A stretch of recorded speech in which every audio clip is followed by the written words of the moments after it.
y todo parece que fuera un esfuerzo en la vida humana, y hasta se nos dice que hay que esforzarnos para esto y esforzarnos para lo otro, cuando en realidad no es verdad, ¿no? La vida se puede vivir de una manera sumamente liviana, sin esfuerzo, con inteligencia, con compasión, con mucho menos conflicto que el que vivimos, que es la percepción unitaria precisamente, ¿no? Esa vida sin conflicto, sin esfuerzo, es la percepción unitaria, ¿no? En el tiempo irrelevante, ¿no? En la paz, en, en el amor, sin duda, que es también el contento por nada, ¿no? Una vida sin esfuerzo. Yo creo que si queremos simplificar todo esto, se podría simplificar así, ¿no? Vivir sin tanto esfuerzo, ¿no? Sí, poniéndome en los zapatos de una persona, digamos, común y corriente, por decirlo así, cuando se hace una publicidad para invitar al taller, generalmente dice la salida de la hipnosis individual y colectiva, y ha habido gente que pregunta, ¿cuál hipnosis? Entonces, ¿qué le responderías a esa pregunta, aparte de invitarle al taller, ¿no? Para que sepa de qué estás hablando. Y bueno, habría que preguntárselo a los niños, ¿cierto? Que son nuestros grandes maestros. Preguntarle a un niño de 10 años, ¿no? Cuéntame, ¿te gusta que tu mamá te lleve a misa, ¿no? Un niño sincero va a decir que no. Y yo lo he hecho, y le he preguntado a los niños, ¿te gusta ir a misa? No, ¿por qué ir? Porque siempre lo mismo, ¿no? Siempre se repite lo mismo y ya estoy cansado. Bueno, y, y te gusta que tu papá hable de su ideología política, porque tu papá es del partido tal y tal. No, siempre lo mismo, yo estoy aburrido. Y el niño te va a decir la verdad. El niño que no está amedrentado te va a decir la verdad y nos va a dar la enseñanza del niño, que es déjenme tranquilo con tantas repeticiones, con tanto esfuerzo, en todo, ¿no? La religión se ha vuelto una repetición de ritos, como si esa fuera la religión, y la política se ha vuelto una repetición de eslogans, como si esa fuera la política, y todo es una repetición, ¿no? La vida cotidiana es una repetición, la vida de pareja es una repetición de peleas, y entonces podemos salir de esa repetición, ¿no? Que es la esencia del ámbito C, neurofisiológico, y empezar a vivir sin tanto ciclismo repetitivo, ¿no? Exceptuando el ciclismo necesario, que es dormir, comer, ¿no? Si es posible a la misma hora. Esos son ciclos naturales y necesarios, ¿no? Dormir y comer se hace de manera cíclica y repetida. Y no nos morimos, pero tenemos que pelearnos cíclicamente, ¿no? Como hace generalmente una pareja normal, normal, entre comillas, ¿no? Tenemos que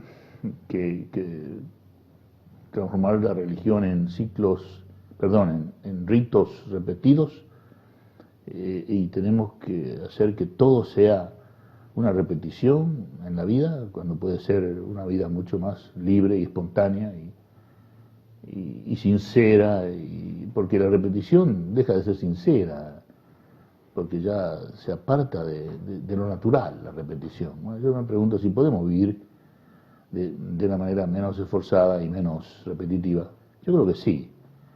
Ahora, la hipnosis está en todo en nuestra vida, incluso la hipnosis genética, si queremos llamarle así, el condicionamiento genético que tenemos, que es tan fuerte, y a lo mejor no podamos salir de la hipnosis, quizá no, ¿no es cierto? Porque no le podemos decir a un diabético que es diabético por los genes, ¿no? Deje de ser diabético, ¿no? O no le podemos decir a un homosexual que es homosexual porque es producto de los genes que deje de ser homosexual. Pero sí podemos ver cómo los genes influyen en la vida humana, ¿no? Y nuestra vida. Y cómo todo lo que nos han dicho de que nacimos nos influye hasta el punto de que vivimos en función de lo que nos han dicho y no vivimos la vida verdadera, ¿no? No sé si estoy diciendo que qué es la hipnosis, y insisto, no vivir sin hipnosis, pero viendo la hipnosis tiene menos agarre, ¿no? Es menos abrumadora la hipnosis cuando se ve simplemente, ¿no? Estoy repitiendo algo, bueno, lo veo, no tengo que hacer nada más que verlo, en percepción unitaria, y eso ya reduce la agonía de vivir repitiendo y de manera esforzada, ¿no? Rubén, ¿crees que es posible vivir sin hipnosis en algún momento o más bien vamos a llegar a la muerte viendo la hipnosis? Digamos, si yo me intereso en la percepción unitaria y escucho que es la salida de la hipnosis, tengo interés en salir de la hipnosis, tanto individual como colectiva, digamos, ¿puede haber algún momento en que vivas sin hipnosis Sí. o la alternativa es que que llegaremos a la muerte, digamos, Sí. al último momento viendo la hipnosis? No sé si es clara mi pregunta. Yo lo veo clara, que si nosotros continuamos viviendo de la manera conocida, estamos predeterminados para vivir en el ámbito C y morir en él, ¿no? O sea, una vida muy miserable, ¿no? Una vida llena de conflicto, de guerra, de miedo, de rabia, de tristeza, una agonía, ¿no? Como le llamaban los griegos, ¿no? Una agonía.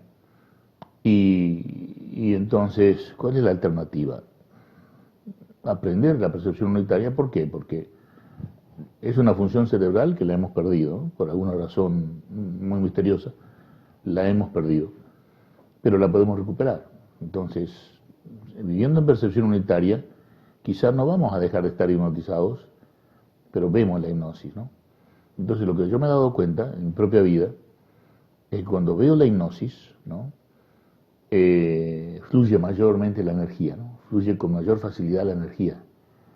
Y entonces todo se pone más liviano, contento por nada, ya lo digo, ¿no? Lo repito. Paz, ¿no? Entonces, me parece que esa es la manera de vivir sin hipnosis, la percepción unitaria, ¿no? No es porque, insisto, desaparezca la hipnosis, porque está en el inconsciente, que es la mayor parte de la memoria, el inconsciente, pero sí es posible en percepción unitaria desprenderse momentáneamente de la hipnosis para vivir en ese flujo de gran energía, que en parte es la paz, paradójicamente, el flujo tremendo de la energía psicológica se vive, digamos, con la sensación de la paz y la percepción de que hay energía, ¿no? Todo se hace con mayor energía, con mayor pasión, con mayor interés, y todo se vive con mayor intensidad, toda la vida cotidiana, ¿no? Desde el trabajo, la comida, el sexo, todo lo que hay que hacer en el día se hace con mayor intensidad. Y por eso le llamo la vida verdadera, no imaginaria, porque la vida imaginaria es casi toda ella hipnosis, ¿no?